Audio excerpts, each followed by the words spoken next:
Hey, what's up guys? We are back on the Pioneer server and we are going to be taking a look at the new Celestial hero ALICETH. And ALICETH is actually very similar to Ravion, and Ravion is very similar to ALICETH. Both of their skill kits have very similar utility skills and whatnot, so we're going to talk about her skills. We're going to mainly focus on Guiding Light, Sealed Fate, and then her Mythic skill.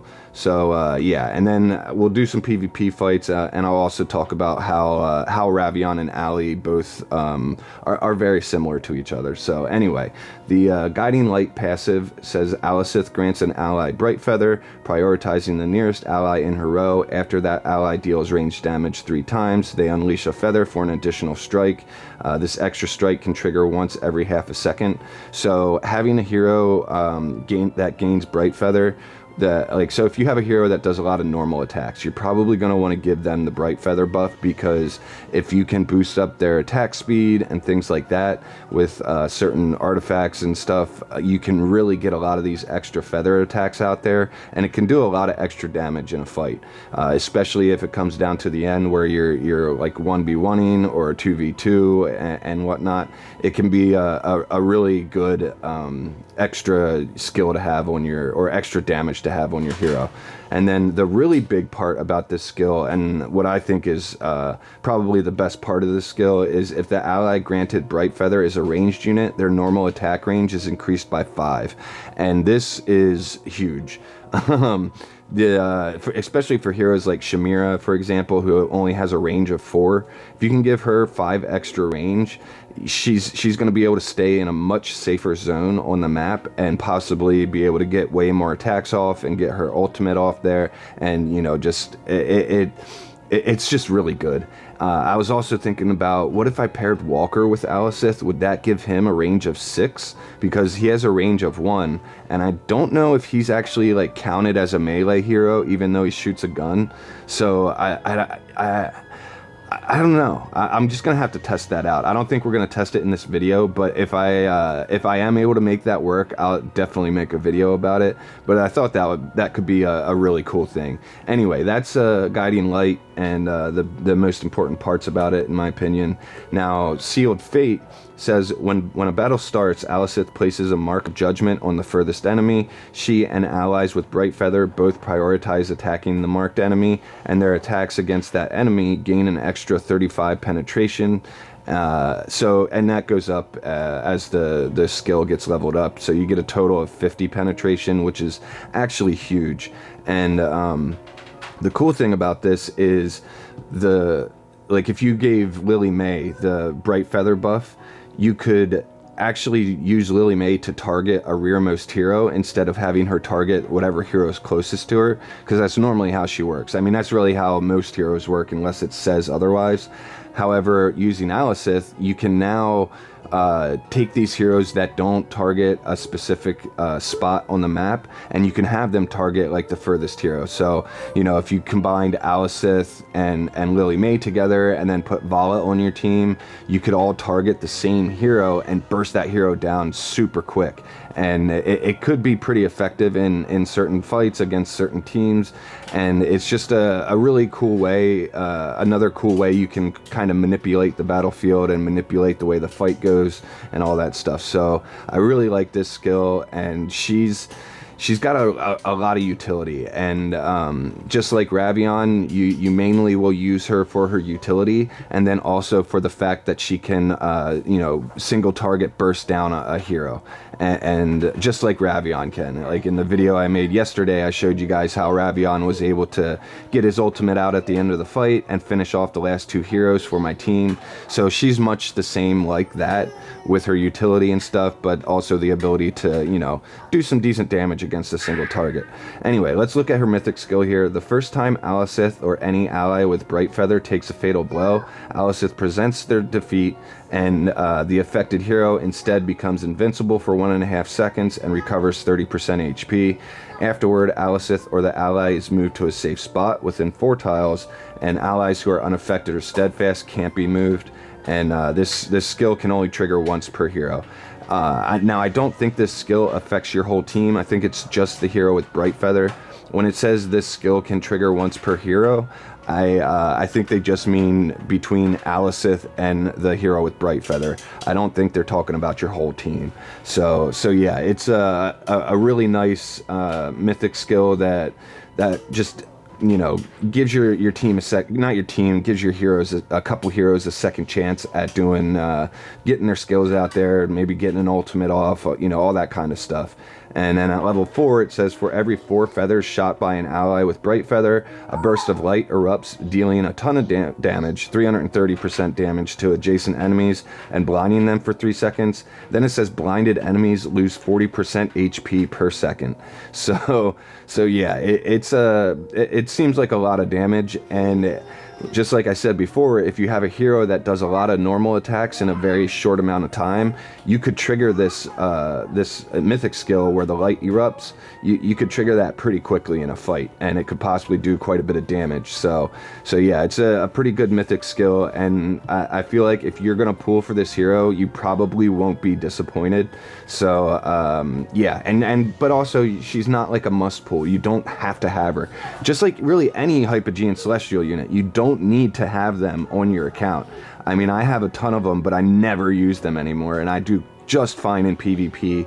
I'm able to counter all kinds of crazy pay-to-win hyper PvP teams and whatnot, and yeah, you don't have to pull for these heroes, but I don't think you'll be upset if you do. Is basically my point there. Anyway, let's hop into PvP, do a couple fights with her, and see how she affects the team that we're using her on. Alright, so this first defense that we're fighting against is a Seda, Perseus, Zandrock, Ravion, ALICETH team, and we are going to be using basically the same team that I used yesterday, where we're using Ravion, Thorin, Perseus, and Lily May, and instead of using Leica, we're going to use ALICETH. So Lily May is going to be the receiver of Bright Feather, because it's always better to give a ranged unit Bright Feather than it is to give him a melee unit that.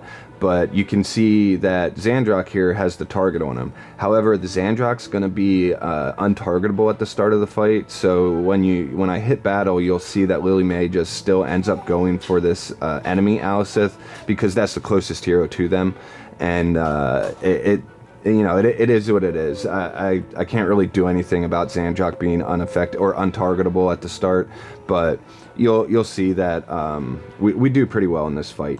And we're going to get growth stacks from the Ravion for our Perseus and our Lily May.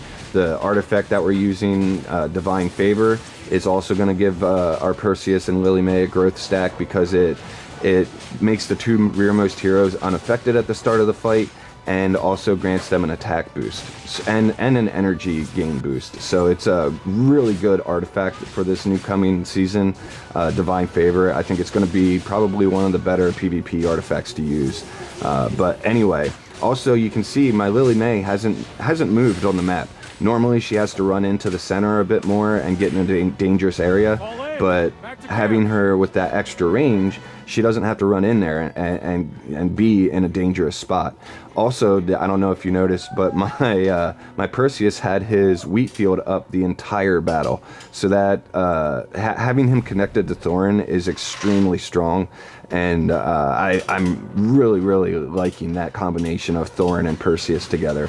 Anyway, let's do this fight one more time, and then we'll fight another team, see how it goes.